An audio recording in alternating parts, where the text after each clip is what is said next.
بسم الله الرحمن الرحیم. نن زموږ د درس په دې باره کې دی چې اولاد ته د خوراک آداب طریقه ښودل. اولاد ته به وایي چې خوراک په خلاص باندې کوه، په پیل کې بسم الله وایه، د نورو څخه وړاندې خوراک مه شروع کوه او زر زر خوراک مه کوه.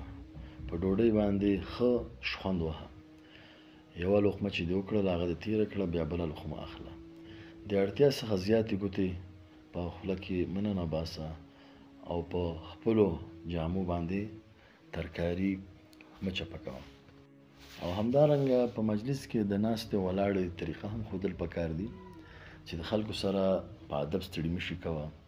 په مجلس کې لاړې مه توکه، پوزه کې لاس مه وهه، که حوصله یا پرنجی درته راشي په خوله باندې لاس ږده. په مجلس کې نورو ته مه شا کوه، پښې مه غځوه.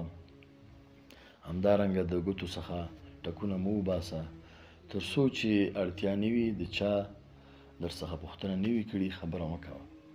که بل څوک خبره کوي په توجه سره اوره.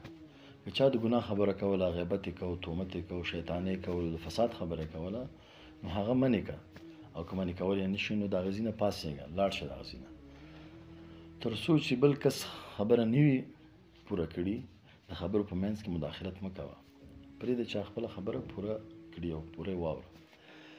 که څوک راشي د مجلس ته نو ځای ورته ورکړه او د چا سره چې ستړي مه شي کوي السلام علیکم وایه، او د تللو په مهال وعلیکم السلام وایه.